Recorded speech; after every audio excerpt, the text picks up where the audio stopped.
Drugs have become one of the biggest issues in America. After drugs were made illegal, there was an increase in drug use. The National Security Council brought up several different solutions to solve this issue, and there were many solutions proposed in the briefing, and out of all of them, most delegates continued to debate about the legalization of drugs. Perhaps conditional legalizing instead, dependent on the type of drug and the amount of the drug that is being used. Other than the conditional legalizing, we could also balance it with rehabilitative policies that could effectively integrate those who are currently heavily dependent on drug use. Because ultimately our role as National Security Council is the balance, the very fine balance between individual consumption and how that intrudes on our society as a whole. There were many delegates talking about the legalization of drugs, but they had decided to focus on the more harmful drugs, so only a few delegates agreed on the legalization of drugs. And if you don't if you use drugs but you don't use it to the point where you get crazy, then it should be alright. Dan Coates, the Director of National Intelligence, supported the idea of funding more better security around the borders, which is a solution mentioned in the briefing. Still, he and several delegates had come up with the idea of coming up with different sentences for drug users and dealers, and that was the solution that he had supported the most. Really, the most effective way is a two-pronged approach. First and foremost, we need to revise our sentencing laws, keep people who are involved with the drug trade in prison longer, and highly discourage people from doing drugs.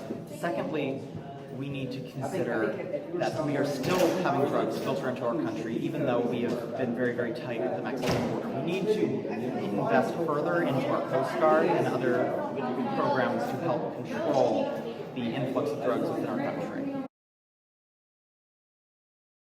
One of the solutions in the briefing is to increase the amount of money that we spend on policing our borders, and yes, that is very much a solution.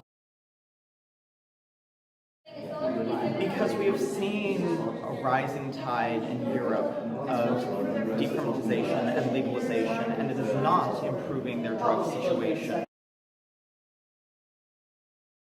In the short term, we will see more people locked up in prison, and we might even see some concerns over the United States government. But at the end of the day, we're going to see nothing but benefit as we come down and tighten up the availability of drugs. Dawn McGann, the White House counsel, also supported the solution of making different sentences for drug users and dealers, but unlike Dan Coates, she did not agree with any solutions mentioned in the briefing.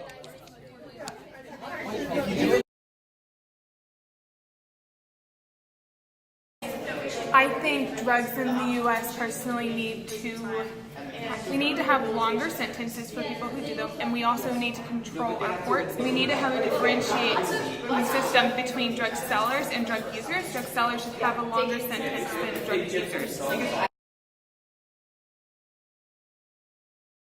I personally don't agree with any of them, but if I had to choose, it would be, actually I wouldn't choose any of them, never mind. A minimum sentence and a maximum sentence. Yes, so if you're under 21, you cannot be tried with the maximum sentence, nor can you be tried as an adult. However, once you are over that age, we believe that you should be tried with it. We plan to make it very specific. That way nobody can interpret it the wrong way and it will get enacted the way we want it to. Resolutions hasn't been made, but there are some indications of solutions that many delegates agree on. The National Security Council are continuing to come up with solutions, but the outcome is yet to be decided.